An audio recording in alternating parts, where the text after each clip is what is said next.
Je m'appelle Quentin Henry, je suis chiroptérologue indépendant. Un chiroptérologue, ça travaille sur les chauves-souris, les chiroptères. Voilà.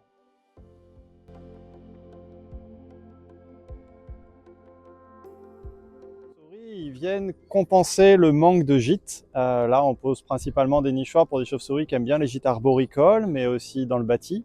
Alors, sur une université comme ça, il y a beaucoup de bâtis qui est peut-être déjà utilisé par les chauves-souris, mais on vient compléter cette offre de gîtes pour que les chauves-souris puissent s'installer. S'il y a des chauves-souris dans le coin, ça leur fait des gîtes en plus et elles aiment bien utiliser plusieurs gîtes en plus sur leur territoire. Donc on leur offre cette possibilité-là.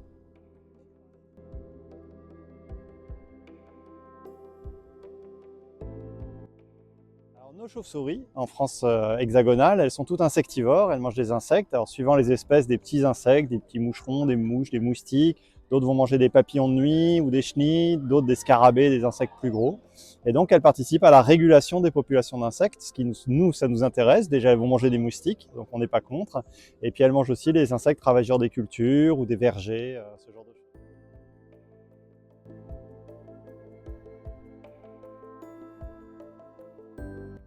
Urbain, la biodiversité, elle a quand même un petit peu du mal. Donc tout ce qu'on va pouvoir faire pour favoriser cette biodiversité, ça va être intéressant. Et les chauves-souris, justement, elles participent à l'écosystème ici. Les arbres sont encore assez jeunes autour de nous. Le fait de poser des gîtes comme ça, eh ben, ça va permettre qu'elles aient des loges pour pouvoir s'installer et pourquoi pas faire des petits. Sachant que les chauves-souris ont qu'un seul petit par an. Voilà, mais dans les nichoirs qu'on a installés aujourd'hui, ben, on peut avoir des colonies de mise-bas de femelles chauves-souris.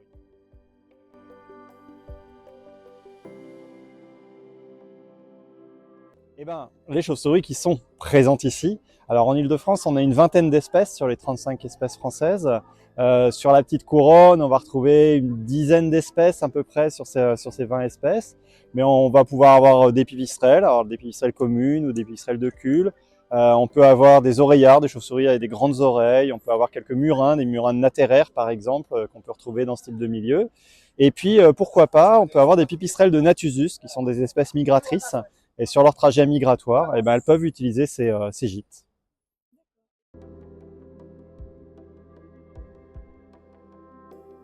Les chauves-souris, elles ont besoin d'un gîte. Alors là, ce qu'on a posé aujourd'hui, c'est plutôt des gîtes pour l'été. Voilà, elles pourront peut-être trouver dans le bâti aussi des gîtes pour l'hiver. Après, on va essayer de réfléchir à comment améliorer la ressource alimentaire pour elles. Elles mangent des insectes. Donc, comment on va pouvoir améliorer la ressource en insectes sur le campus. Donc par la végétation, avec de la fauche raisonnée ou différenciée en coupant plus tard, laissant les insectes faire leur cycle. Ce qui peut être très bien aussi, c'est l'installation d'une mare, parce qu'elles ont besoin de boire toutes les nuits, une mare avec une surface d'eau libre. Déjà, on aura des insectes. Alors la légende des moustiques et de la mare, oui, quand vous avez une mare, vous avez des moustiques, mais vous avez aussi des prédateurs qui justement mangent les moustiques, notamment les chauves-souris qui viennent les chasser. Et c'est souvent quand on n'a pas de mare qu'on a le plus de moustiques dans les coupelles d'eau, les caniveaux, ce genre de choses. Installer une mare, c'est installer un écosystème qui va les aider. Ça, ce serait vraiment une bonne action. Et puis, en ville, comme ça, réfléchir à la lumière. Les chauves-souris sont lucifuges, elles fuient la lumière. Et donc, essayer d'éclairer au minimum uniquement les endroits qui sont utilisés en nocturne. Et puis, réfléchir à l'éclairage qu'on peut mettre en place le plus bas possible et avec des couleurs chaudes.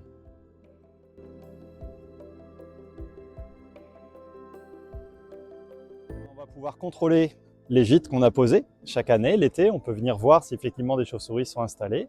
Et pourquoi pas aussi mener une étude acoustique pour regarder s'il y a des chauves-souris dans le campus et si cette population elle augmente petit à petit avec les actions qui sont menées.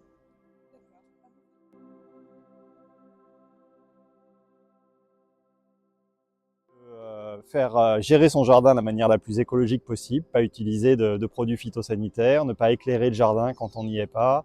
Pourquoi pas créer une mare dans son jardin aussi, poser des gîtes. Et puis pourquoi pas rejoindre une association de protection des chauves-souris.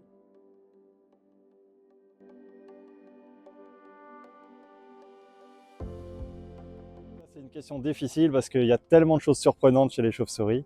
Laquelle vous donner? Eh ben, vous savez que votre cœur, il bat à peu près à 70 pulsations minutes. La chauve-souris, son cœur, il bat à 400 pulsations minutes. Et quand elle va chasser, comme quand nous, on va faire un footing, le rythme cardiaque augmente, son rythme cardiaque va monter à 600, 800 pulsations minutes. Et l'hiver, quand elle est en hibernation, son cœur descend à 10 pulsations minutes. Un battement de cœur toutes les 6 secondes. Incroyable, non? Merci beaucoup à vous.